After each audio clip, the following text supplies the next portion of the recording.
te formas en Israel y pasas al buque, ¿no? Ya directamente a trabajar. ¿Cómo comienza esa etapa ya directamente? ¿Te has formado? ¿Cómo comienza esa etapa a trabajar ya como vigilante? Bueno, perdón, no sé si es como vigilante o como oficial de seguridad y protección. A ver, en ese momento estaba un poco, como digo, en pañales el tema de la protección de los buques. Todavía el tema este de la lacrana no había surgido, que fue un poco el que marcó el antes y el después, sobre todo de la protección de los atuneros y estas cosas. Como digo, este era un buque cablero.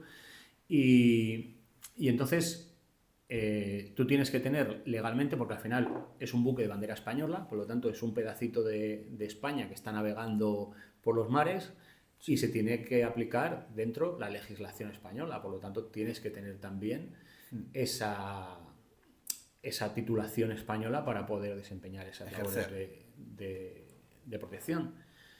A nosotros el curso, como digo, en España, además es que incluso a día de hoy 10 horas de especialización, que es lo que legalmente se pediría para alguien que va a trabajar a un buque, me parece vergonzoso, sinceramente. O sea, con 10 horas, fíjate que vamos a estar aquí en una charla, hora y media, Sí. 2 horas, pues sería como estar 2 días juntos. Sí, es ridículo. En 2 días poco se puede aprender para lo que... Teniendo en cuenta que cuántos días podrías estar en alta mar.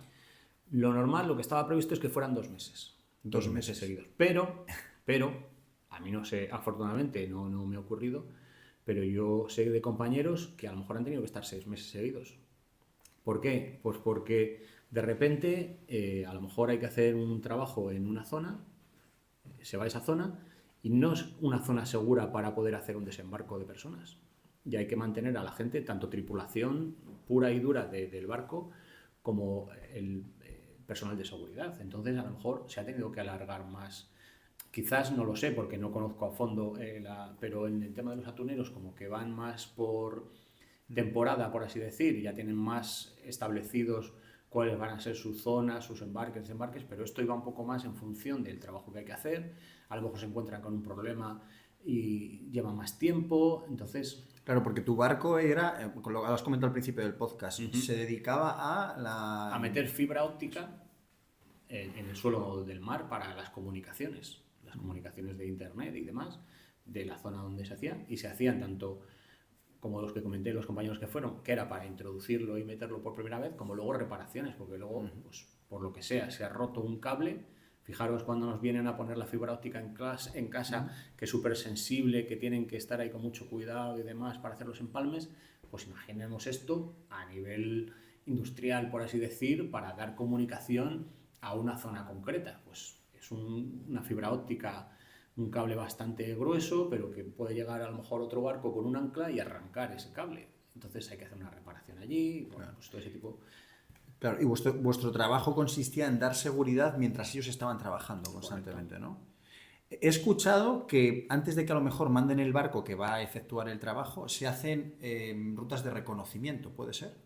Bueno, nosotros, aparte de que se hagan rutas de reconocimiento, que no es tan fácil porque no hay barcos allí de seguridad pura y dura, lo que sí que hay son los buques de la Operación Atalanta, que es una operación que está encaminada a la defensa de la piratería por parte de la OTAN, y entonces nosotros sí que teníamos una relación todos los días con la Operación Atalanta. Ellos te tienen ubicado, saben dónde estás, qué estás haciendo, si te van reportando cualquier tipo de incidente en la zona, tanto en el mar como en tierra, porque a lo mejor estás en un país que de repente entra en un conflicto civil, Claro. porque son países muchas veces con gobiernos poco estables. Entonces, a lo mejor tú estabas en este puerto donde se han hecho un aprovisionamiento de víveres y en el momento que se han ido a hacer los trabajos en la mar, hay un golpe de estado y hay una revuelta en ese país y no puedes volver a ese país. Entonces, Claro. todo ese tipo, y nosotros nos cruzábamos con buques de la Armada Española. Por ejemplo, estuvimos en Djibouti, al lado del Blas de Lezo, que estaban ahí al lado nuestro, y Sí. yo no pude ir porque estaba en segundo de guardia, pero hubo compañeros que se acercaron allí, estuvieron hablando con los oficiales del Blas de Lezo y tal. Bueno, y lo que digo, comunicación diaria dentro de esta operación Atalanta que se dedica a proteger a buques que están en estas zonas.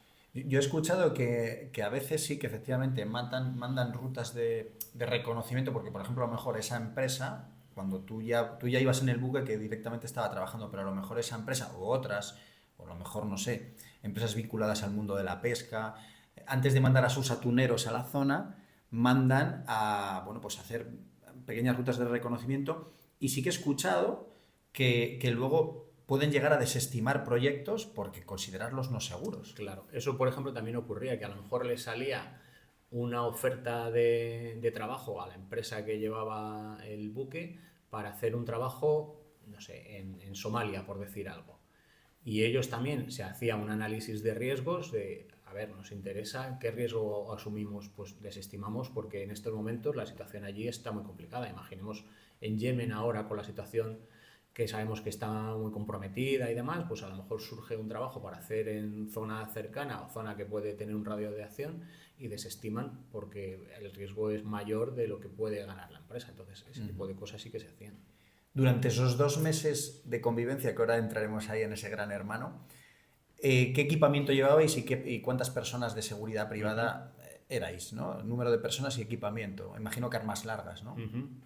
En cuanto a cuántas personas van, me vas a permitir el que no lo defina con claridad, Vale. Porque Sin prefiero problema. preservar, por temas de seguridad, el que nadie sepa si van 20, 10, 8, 4. Lo entiendo. Incluso dependiendo de la zona, éramos más o éramos menos. Eso sí, pero y nosotros incluso firmábamos un acuerdo de confidencialidad. Te imagino que siempre ni haya a- un mínimo, ¿no? Que ni a nuestras familias les decíamos dónde estábamos. Ah, wow. O sea, hasta ese punto llegábamos. Nosotros en ese aspecto éramos muy rigurosos y manteníamos mucha discreción sí que teníamos forma de comunicarnos con ellos, había un teléfono en el barco, teníamos internet, pero siempre con mucha discreción y teníamos prohibido, y así lo habíamos firmado en un documento de confidencialidad, decir en qué zona estábamos trabajando. La familia sabía que no estábamos en España y poco más. Entonces, el personal, como digo, dependiendo del trayecto y la zona, en base a ese análisis de riesgo sobre todo, se veía cuántos eran necesarios trabajar, y lo que sí que había a disposición es armas largas que ahora mismo yo sigue y esto lo digo porque ha trascendido y además a mí no me tocaba, por lo tanto se puede decir. Los compañeros que están en tema de atuneros lo que suelen llevar son los G36, que son el armamento que lleva el ejército español, para que la gente que nos está escuchando se haga un poco la idea, y son de gran calibre, ¿no? Calibre 7,62 NATO, que es pues unas balas como las que se usan para cazar jabalís, por decirlo así de una forma muy coloquial. Entonces nosotros teníamos armas largas, también se podía llevar ametralladoras, que en algunos buques las llevan, en otros no, bueno, eso dependiendo. Y luego también lo que hay, que siempre llama mucho la atención lo de las armas, pero hay otra serie de protecciones, otra serie de herramientas antes de tener que usar las armas. El barco iba con concertina, que son estos alambres de espinos que hay también, pues como lo que hemos visto, que surgió mucha controversia en la valla de Ceuta y Melilla.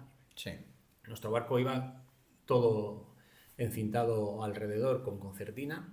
Sí. Luego después había cañones de agua, por si se acercaba alguna embarcación, incluso a lo mejor no eran... Sí. Pero bueno, pues unos cañones de agua para Sí, agua a presión. Que duele bastante. También sí. había mensajes por megafonía que se lanzaban de manera automática en diferentes idiomas, pues que viene a decir algo así como no se acerque, que este es un buque que tiene a su disposición seguridad armada y si se acerca abrirán fuego, más o menos así. Entonces se iba repitiendo por si alguien, siempre prevenir antes de curar.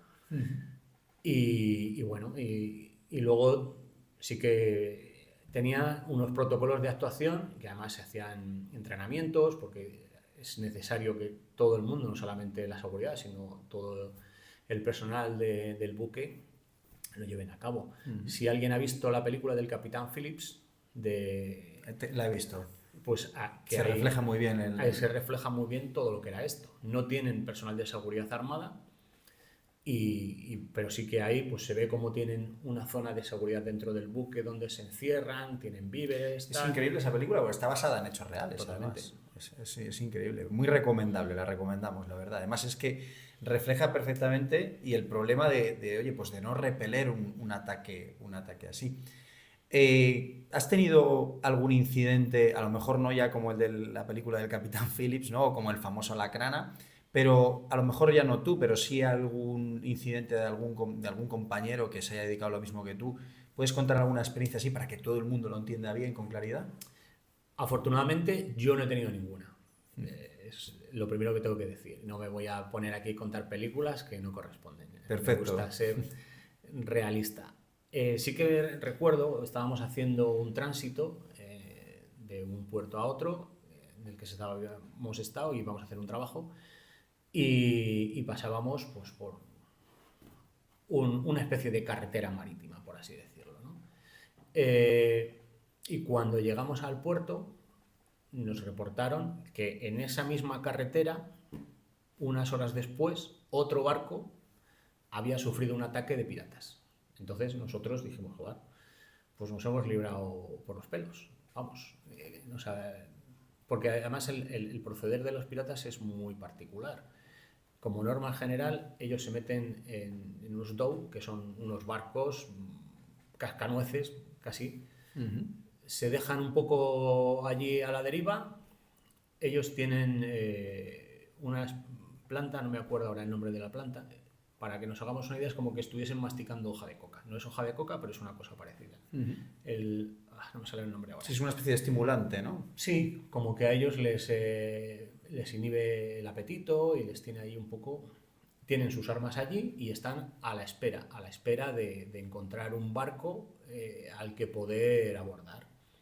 Dependiendo del barco, pues tienen unas técnicas otras. A veces se colocan dos con una cuerda en medio y según pasa alguno de estos barcos grandes, que tipo contenedor, como el de la película de Capitán Phillips, que llevan como si fuese así una nariz delante, sí. Pues según pasa el barco, ese barco engancha en esa cuerda y según va avanzando el barco se van acercando los propios dos al buque y el acceso es muy fácil. Esa es una de las técnicas que tienen ellos para poder hacerlo. Entonces, bueno, ¿qué ocurre? Que hay unos radares que nosotros utilizábamos para ver, y en ese radar se ve como si fuera la matrícula del buque. Ellos no suelen llevar matrícula, pero ¿qué ocurre? Claro. Que los barcos normales hay veces que también anulan el que se vea la matrícula, porque por esa matrícula tú lo metes y sabes qué buque es, si es de bandera española, de bandera filipina, a qué se dedica, a qué no se dedica, y ellos también hacen una selección dentro de lo que pueden. Sí. Pues nos interesa más. Saben que como norma general, yo qué sé, los buques americanos, los buques estadounidenses llevan protección marítima. Y eso no les interesa, pero claro, a lo mejor saben que me lo invento, los buques malayos no llevan. Y además es un buque que se dedica a transportar X carga y saben que para pagar a la tripulación llevan dinero en efectivo dentro. O saben que es un país que habitualmente paga rescates. Pues entonces ellos también seleccionan un poco ese objetivo en función de... Entonces por eso muchas veces cuando se está navegando en estas zonas hay veces que los buques inhiben esa matrícula para que los malos no la reconozcan.